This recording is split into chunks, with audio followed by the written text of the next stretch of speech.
goodwill entries on retirement. And this is a case where basically we are passing the entries through adjustment in existing partners account. Existing, or let's say I'll use a specific word, continuing. Right? So what happens there is that you have, let's say these three guys are partner in a firm. Okay? The green guy decides to move out. Okay? When he moves out, one of the things which you can do for goodwill is you can just pay off the goodwill to him and pass an entry by saying goodwill account debit to cash, right? Because on payment your cash is reducing, so you credit this asset, and because you are paying that amount towards goodwill, you debit it. Goodwill is also an asset, okay? And an increase in the asset is debited, right?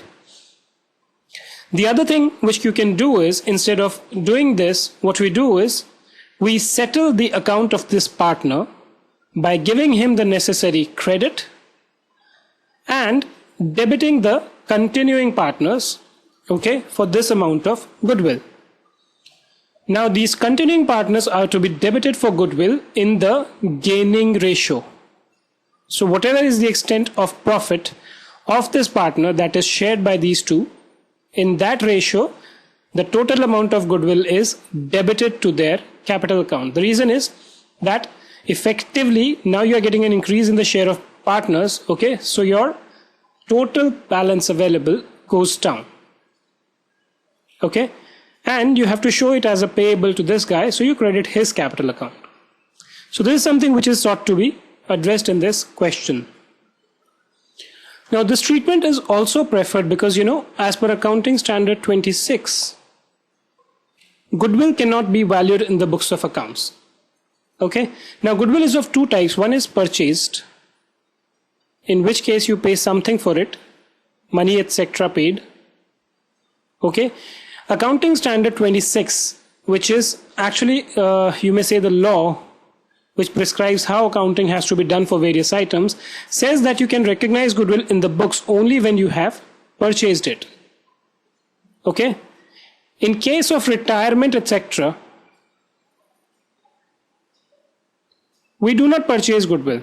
Okay, therefore what we do is we try and not to create goodwill in the books of accounts, even if you do it for accounting purposes. So let's say if you pass this entry to make the payment for the outgoing partner, what you will do is, once this payment is done, you will credit goodwill account and you will debit the continuing partner's capital account, of course in the gaining ratio. So instead of passing these two entries, which is one is this and one is this, what we do is we don't debit and credit goodwill separately. We just debit the continuing partner's capital account and credit cash, sorry, not credit cash, we credit the outgoing partner's capital account, okay, and then debit the outgoing partner's account and credit cash. I'll show you this particular thing through this particular question. A, B and C are partners in a firm sharing profits and losses in the ratio of 3:3:2 or 3/8, 3/8, 2/8. This is your existing ratio. On retirement of C, so this guy retires, the goodwill was valued at 80,000. Okay. A and B decide to share the future profits and equally. So the new ratio is equal. So 1/2 and 1/2, or rather 1:1, or you can write this as 1/2 and 1/2, or even otherwise, because this denominator is 8, if you have to convert this, you can write this as 4/8 and 4/8. 4/8 is the same thing as 1/2. Right? So what is the gaining ratio between the partners?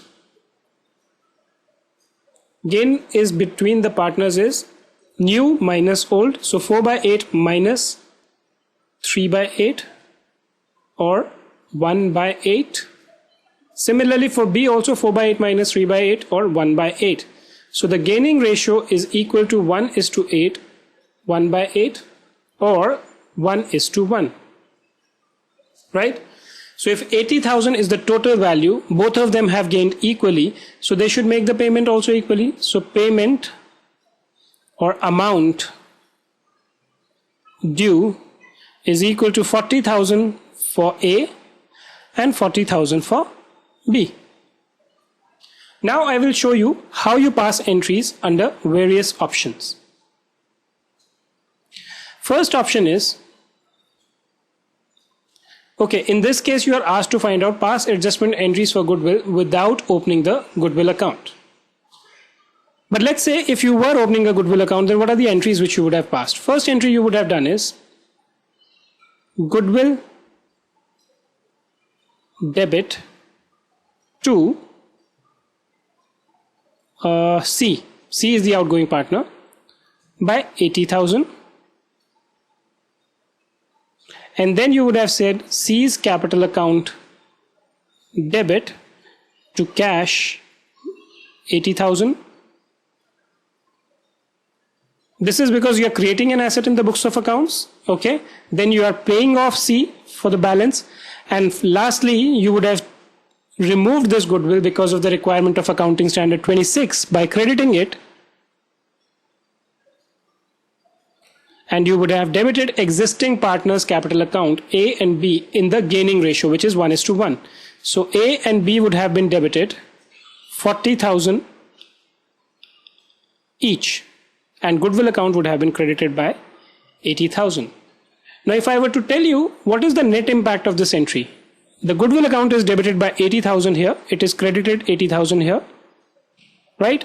C's capital account is credited 80,000 here and debited 80,000 here. So on a net basis, if you see, what do? We debit the partner's capital account and credit cash, right? In this case, you are told to pass the adjustment entry. Okay, this spelling is a little bit incorrect. You are required to pass the adjustment entry for goodwill without opening goodwill account. You're not supposed to make a cash payment, but you're just supposed to reflect how it would have been credited if this account was not open. The entry for that is pretty simple. And what is it? You just debit the existing partners or continuing partners capital account by gaining ratio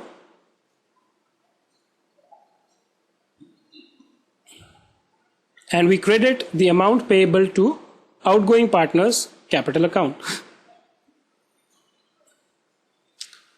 Being adjustment made for credit of goodwill. The reason is simple. We have to show that 80,000 is to be paid to C, who is moving out, and who has to pay this 80,000? It has to be paid by A and B, so their capital accounts are debited. And in what ratio? The gaining ratio, which is 1:1. So 80,000 was the total amount which was to be shared half and half by both these guys, so we just debited them equally. Thank you for being with us today. Join us on our Facebook page for commerce students, and then